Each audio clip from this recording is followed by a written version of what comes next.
Assalamualaikum warahmatullahi wabarakatuh. Perkenalkan, nama saya Siti Marasika dari Prodi Akuntansi Pagi 2019 semester 6. Pada saat ini saya menjelaskan auditing 2 program audit PT Kereta Api Indonesia PJK. Yang di sini ada pendahuluan, saya menjelaskan yang pertama ada gambaran umum KP, yang kedua ada gambaran umum perusahaan, yang ketiga ada struktur organisasi. Gambaran umum KP, kantor akuntan publik KAP atau Tamu Direja. Di sana Rintis dan Rekan merupakan kantor akuntan publik dan anggota dari jaringan Global Press Waterhouse Coopers atau PwC. PwC Indonesia sebagai salah satu jaringan global firma bisnis, akuntansi, dan hukum profesional yang telah beroperasi di Indonesia selama lebih dari 45 tahun sejak tahun 1971 dan telah memiliki lebih dari 2.000 karyawan dan penasehat teknis yang berpengalaman dalam menyediakan jasa audit dan konsultasi independen kepada perusahaan-perusahaan di Indonesia, baik grup nasional maupun internasional. Di sini ada gambaran umum perusahaan dari PT KAI pada periode 1864 sampai 1864, perusahaan Netherlands Indices Forward Netstage atau NISM, dasar hukumnya nggak ada. Nah, periode 1984 sampai 184, perusahaan Staatsfontein atau SS. Pada periode yang ketiga 1864 sampai 184, Semarang Jonas Somtram Message atau SJS. Yang keempat periode 1864 sampai 1864, Semarang Cirebon Somtram Message atau SCS. Yang keempat tahun 1864 sampai 1864, Madura Somtram Message atau MSM. Yang keenam ada tahun 1864 sampai 1884, Malang Control Message atau MS. Tahun selanjutnya periode 1864 sampai 1884, Mojokerto Control Message atau MSM. Yang selanjutnya tahun 1864 sampai 1894, Probolinggo Control Message atau PDSM. Dan selanjutnya tahun 1894 sampai 1894, Kediri Control Message atau KSM. Dan selanjutnya periode 1894 sampai 1894, ada Surveillance Control Message atau KSM. Dan selanjutnya periode 1864 sampai 1864, ada Java Control Message atau OJS. Dan selanjutnya tahun periode 1894 sampai 1894, Sarajodel Control Message atau SDS. Yang selanjutnya periode 1894 sampai 1942, Delhi Conway Message atau DSM. Yang selanjutnya periode 1942 sampai 1945, Ikuyu Sokuyu atau Dinas Kereta Api. Yang selanjutnya periode 1945 sampai 1950, Dejuatan Kereta Api Republik Indonesia atau DKRI. Dasar hukumnya maklumat Kementerian Perhubungan nomor 1 KA tahun 1946. Dan selanjutnya periode 1950 sampai 1963, Dejuatan Kereta Api atau DKA. Dasar hukumnya keputusan Menteri Perhubungan Tenaga dan Rakyat Indonesia nomor 2 tahun 1950. Periode selanjutnya tahun 1963 sampai 1971, Perusahaan Nasional Kereta Api atau PNK. Dasar hukumnya Peraturan Pemerintah Rakyat Indonesia nomor 22 tahun 1993.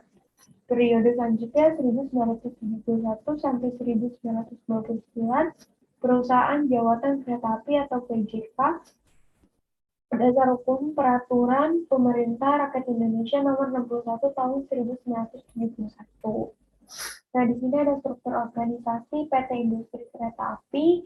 Yang pertama itu ada direktur utama. Nah, direktur utama itu terbagi menjadi ada cabang pabrik Banyuwangi, nah ada divisi sekretaris perusahaan, ada divisi satuan pengawasan keuangan. Nah, ini ada Direktorat Keuangan dan Sumber Daya Manusia dibagi menjadi 4 divisi, ada divisi keuangan, divisi human capital, divisi dukungan infrastruktur bisnis, divisi keproyekan. Direktorat Teknologi Komersial dibagi menjadi 4 divisi, divisi Quality Assurance NKJLH, divisi pemasaran, divisi teknologi, divisi pengembangan. Dan terakhir, Direktorat Produksi dibagi menjadi 4 divisi, divisi perencanaan dan pengendalian produksi, divisi fabrikasi, divisi finishing, dan divisi logistik. Nah, selanjutnya saya menjelaskan penjual pusaka. Saya menjelaskan 4 bagian, yaitu yang pertama definisi auditing, yang kedua bukti audit, yang ketiga jenis bukti audit, yang terakhir prosedur audit. Nah, di sini ada definisi audit. Auditing menurut Alvin Arantz tahun 2015 merupakan pengumpulan dan evaluasi bukti tentang informasi untuk menentukan dan melaporkan derajat kesesuaian antara informasi itu dan kriteria yang telah ditetapkan. Dan selanjutnya ada bukti audit menurut Alvin Arantz tahun 2015. Bukti audit adalah setiap informasi yang digunakan auditor untuk menentukan apakah informasi yang diaudit dinyatakan sesuai dengan kriteria yang telah ditetapkan. Bentuk-bentuk bukti audit dapat berupa data elektronik dan data lain tentang transaksi komunikasi tertulis dengan pihak luar, observasi oleh auditor, kesaksian lisan pihak yang diaudit atau klien.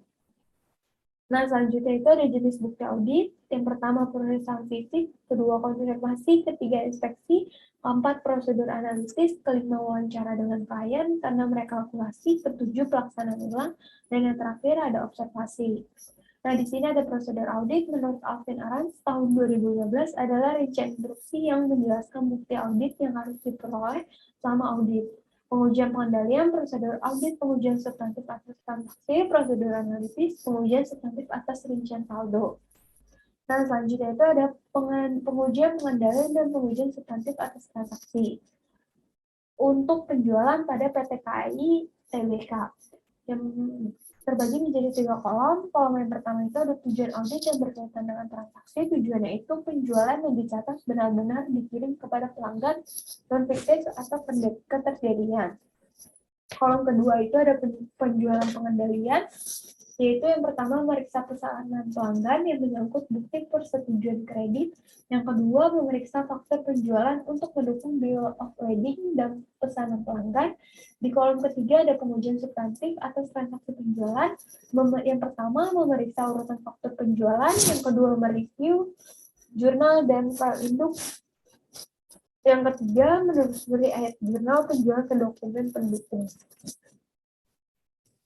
Yang selanjutnya tujuannya itu penjualan yang dicatat benar-benar dikirim kepada pelanggan yang fiktif. Tujuan selanjutnya transaksi penjualan yang telah dicatat kelengkapan. Penjualan yang dicatat adalah sebesar jumlah barang yang dikirimkan dan ditagih serta dicatat dengan benar. Di kolom kedua, selanjutnya itu ada memeriksa pesanan pelanggan yang menyangkut bukti persetujuan kredit, memeriksa faktor penjualan. Yang selanjutnya memeriksa urutan dokumen pengiriman, memeriksa dokumen pendukung dari faktur penjualan, memeriksa daftar harga yang disetujui. Di kolom ketiga itu memeriksa urutan faktur penjualan, mereview jurnal penjualan, menelusuri jurnal penjualan ke dokumen pendukung, menelusuri dokumen pengiriman tertulis ke jurnal penjualan, menelusuri jurnal dalam jurnal ke faktur penjualan, menghitung kembali harga dan perkalian pada faktur penjualan, menelusuri rincian pada faktur penjualan ke dokumen pengiriman, pesanan penjualan, dan pesanan pelanggan. Di tujuan kolom pertama itu transaksi penjualan dimasukkan dengan benar ke dalam file induk piutang usaha. Yang selanjutnya transaksi penjualan diklasifikasikan dengan benar, penjualan dicatat pada tanggal yang benar. Di kolom kedua memeriksa bukti bahwa file induk piutang usaha telah direkonsiliasi dengan buku besar umum, memeriksa paket dokumen, memeriksa dokumen pengiriman. Yang di kolom ketiga menelusuri faktur penjualan menggunakan software audit, memeriksa salinan faktur penjualan dan klasifikasi akun yang tepat, membandingkan tanggal pencatatan penjualan dalam jurnal penjualan dengan salinan faktur penjualan dan bill of lading. Nah, di sini ada prosedur audit pengujian pengendalian dan pengujian substantif atas transaksi penerimaan PT KAI Tbk. yang terbagi menjadi 3 kolom. Kolom pertama itu tujuannya. Yang pertama, penerimaan kas yang dicatat adalah dana yang benar-benar diterima oleh perusahaan. Di kolom kedua itu ada pengujian pengendalian, mengamati apakah akuntan merekonsiliasi akun bank. Di kolom ketiga itu ada pengujian substantif atas transaksi penerimaan kas. Yang pertama, mereview jurnal penerimaan kas dan file induk. Yang kedua, menyelesaikan jurnal penerimaan kas dari jurnal penerimaan kas laporan bank. Yang ketiga, membuat bukti penerimaan kas. Di tujuan selanjutnya itu, kas yang diterima dicatat di jurnal penerimaan kas. Penerimaan kas disetorkan dan dicatat sebesar jumlah yang diterima. Penerimaan kas dimasukkan dengan benar ke dalam induk piutang usaha. Di kolom kedua, mengamati proses penerimaan kas, mengamati apakah akun merekonsiliasi akun bank, memeriksa bukti bahwa file induk piutang usaha telah direkonsiliasi dengan buku besar umum. Di kolom ketiga itu memperoleh pre-listing penerimaan kas dan menelusuri jumlahnya ke jurnal penerimaan kas, menelusuri jurnal tertentu dari jurnal penerimaan kas ke file induk piutang usaha, menelusuri kredit tertentu dari jurnal penerimaan kas ke file induk piutang usaha, menggunakan software audit untuk membuat dan mengcross-check jurnal penjualan serta menelusuri total kebukuan besar umum. Tujuan selanjutnya, transaksi penerimaan kas telah diklasifikasi dengan benar. Penerimaan kas dicatat pada tanggal yang benar. Di kolom kedua, memeriksa bukti verifikasi internal, mengamati kas yang belum dicatat pada suatu titik waktu. Di kolom ketiga, memeriksa pricing, membandingkan tanggal deposito perlaporan bank dengan tanggal pada jurnal penerimaan kas dan pre-listing penerimaan kas. Nah, selanjutnya itu ada program audit untuk pengujian pengendalian dan pengujian substantif atas transaksi penjualan dan penerimaan kas dari PT KAI Tbk. Yang umumnya itu terbagi menjadi 5. Yang pertama, mereview jurnal penjualan dan file induk untuk transaksi dan jumlah yang tidak biasa. Kedua, menggunakan software audit untuk memvote dan mengcross-check jurnal penjualan serta menelusuri totalnya ke buku besar umum. Yang ketiga, mengamati apakah akuntan merekonsiliasi akun bank. Yang keempat, memeriksa bukti bahwa file induk piutang usaha telah direkonsiliasi dengan buku besar umum. Yang kelima, memeriksa daftar harga yang disetujui untuk melihat keakuratan dan otorisasi yang tepat. Dan selanjutnya penerimaan barang. Yang pertama, dan memeriksa urutan dokumen pengiriman. Yang kedua, menelusuri dokumen pengiriman terpilih ke jurnal penjualan. Nah, yang selanjutnya itu ada penagihan pelanggan dan pencatatan penjualan. Memeriksa urutan faktur penjualan, menelusuri faktur penjualan terpilih dari jurnal penjualan ke file induk piutang usaha, salinan faktur penjualan demi klasifikasi akun yang tepat, dokumen pengiriman, pesanan penjualan, pesanan pelanggan. Dan 10, menelusuri jurnal penjualan ke dokumen pendukung yang mencakup faktor penjualan duplikat, bill of lading, pesanan penjualan, dan pesanan pelanggan. Pemrosesan penerimaan kas dan pencatatan jumlah dan catatan. Yang pertama, memperoleh pre-listing penerimaan kas. Kedua, memeriksa pre-listing untuk melihat klasifikasi akun yang sesuai. Ketiga, mempersiapkan bukti penerimaan kas. Keempat, menelusuri jurnal penerimaan kas. Yang kelima, menelusuri jurnal tertentu. Yang keenam, menelusuri kredit tertentu. Yang ketujuh, piutang usaha dan menguji tanggal serta jumlah.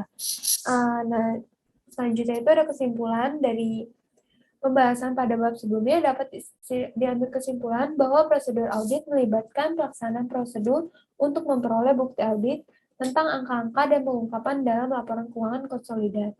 Prosedur yang dipilih bergantung pada pertimbangan auditor, termasuk dalam menilai risiko kesalahan, pengajian material dalam laporan keuangan konsolidat. Dalam melakukan penilaian risiko tersebut, auditor mempertimbangkan pengendalian internal yang relevan dengan penyusunan dan pengajian wajah laporan keuangan konsolidasian perusahaan untuk merancang prosedur audit yang sesuai. Terima kasih. Sebelumnya mohon maaf jika ada kesalahan, kurang lebihnya mohon maaf. Wabillahi taufiq wal hidayah. Wassalamualaikum warahmatullahi wabarakatuh.